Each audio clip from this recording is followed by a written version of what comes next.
So, ayun, tara na guys, magluto na tayo ng western food. So, nag-uumpisa na ako mag-fry ng rice. Ayan.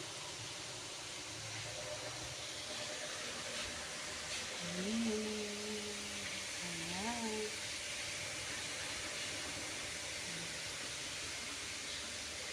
So, ayun, naka-ready na yung ating chicken. At i-oven natin yan. Ito naman yung gulay. May wolfberry para sa soup. Ito siya. May kamatis tayo. Mamaya na natin gagawin.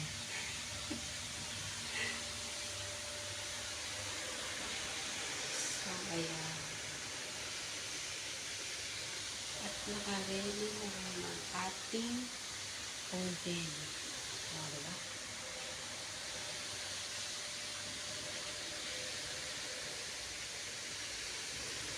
So, later na lang guys, pag naluto na yung ating pagkain, ha? Pipicture natin. So, ayan naman ang ating soup.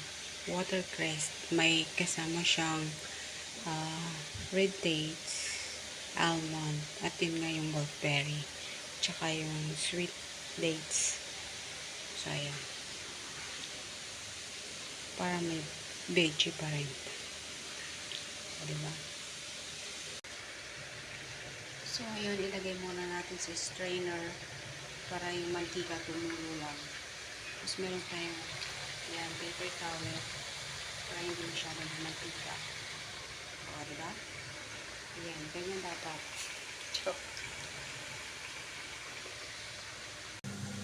So, ayun, working na siya. O, ayan.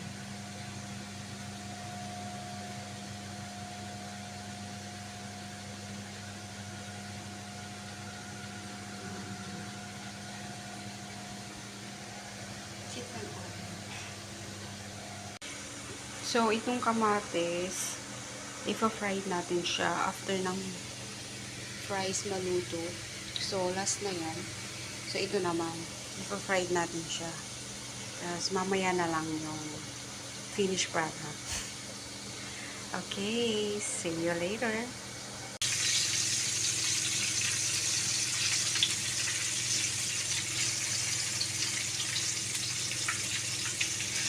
So, ayun, magbo-boil tayo ng water. Lalagyan lang natin ng salt and oil para sa broccoli.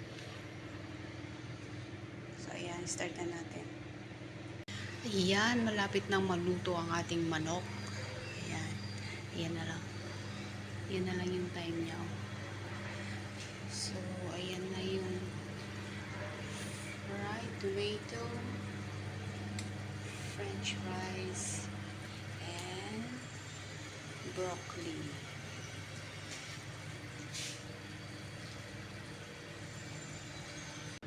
Finally, done na yung ating broccoli. So, ayan. Ilang minutes na lang, tapos na din yung watercress soup, then chicken. So, ayan guys. Luto na siya. Ah, ready na for dinner. So, ayan.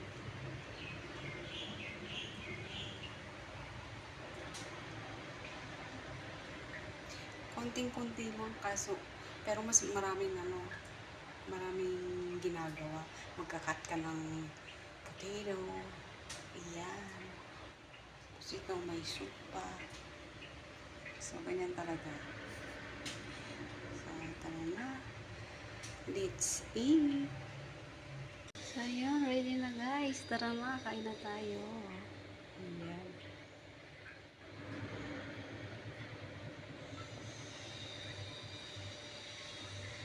Yan naman yung watercress.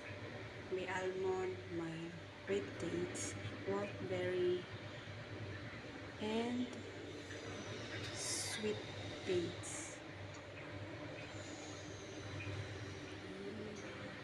Let's eat. Okay, bye. Thank you. See you on the next one.